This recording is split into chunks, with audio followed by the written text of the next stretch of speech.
Hello friends, मी वर्षा Shinde official YouTube channel मध्ये तुमचं स्वागत। आज आपण एक नवीन टॉपिक शिकणार आहोत।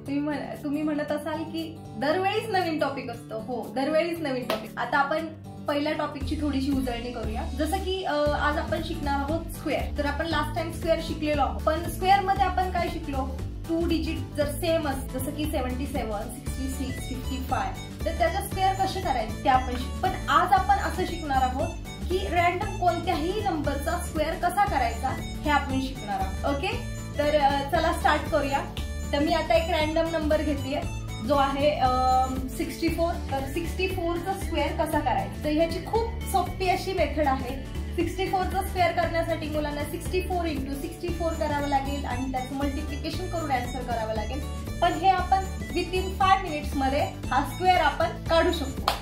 तर तो कसा काढू शकतो ते आपण आता बघूया। तुम्हाला सगळ्यांना 6 चा स्क्वेअर माहिती आहे, 6 चा स्क्वेअर आहे 36। 4 चा स्क्वेअर माहिती आहे, 4 चा स्क्वेअर आहे 16। ओके, आता हे शेजारी लिहिलेले आहेत ते तसेच लिहायचे। आता नेक्स्ट स्टेप जी सगळ्यात महत्त्वाची आहे ती म्हणजे आहे हा 6 × 4 × हा स्क्वेअर वाला 2 याचं मल्टिप्लिकेशन करायचं। जसं की 6 4 = 24, 24 × 2 48। ओके, तर हा जो 48 आहे फर्स्ट नंबरला स्क्वेअर करून आपल्याला 48 नंबर नेक्स्ट नंबर मध्ये लिहायचा आहे आणि याचं करायचं आहे ऍडिशन। जसं की 6 1 + 8 9, 6 + 4 10, 1 कॅरी 4। तर हा आला आहे आपला 64 चा स्क्वेअर।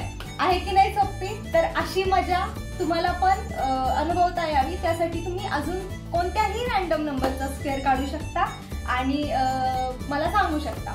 तर आपण अजून 1-2 एक्झाम्पल सॉल्व्ह करूया। तर आपण आता हे एक्झाम्पल्स बघू। 7 चा स्क्वेअर 7 7 = 49, 8 चा स्क्वेअर 64। नेक्स्ट आहे 7 8 = 56, 56 × 2 112। तर आपल्याला फर्स्ट नंबरवर क्रॉस करायचंय, 112 लिहायचंय, याचे ऍडिशन 4 8 10 6। तर हा आला आपला 78 चा स्क्वेअर। ओके, नेक्स्ट आता इथे आहे खरी मजा। 9 9 = 81, 2 चा स्क्वेअर काय 4।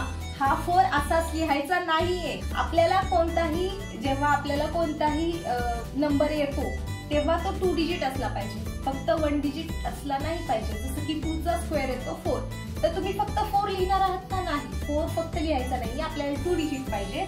म्हणून 4 च्या आधी आपण एक 0 लिहिणार आहोत, ज्याच्यामुळे त्या 4 ला काही त्याची व्हॅल्यू ही चेंज होत नाही आणि आपल्याला 2 डिजिट ही मिळतात। तर वैदिक मॅथ्स मध्ये जेव्हा 1 डिजिट येतो तेव्हा त्याचा आपल्याला जेव्हा आन्सर मध्ये 2 डिजिट हवा असतात तेव्हा आपल्याला तिथे 0 ऍड करावा लागतो। तो आपण इथे ऍड केलेला आहे। नेक्स्ट 9 2 = 18, 18 × 2 30 याची करायची आहे ऍडिशन 4 6 4 8। हा झाला आपला स्क्वेअर। आणि आता हा आहे तुमचा होमवर्क। तर 46 चा स्क्वेअर तुम्ही पटकन काढा आणि कमेंट मध्ये मला आन्सर सांग। मग मी तो करेक्ट आहे की नाही तुम्हाला कमेंट करून सांग।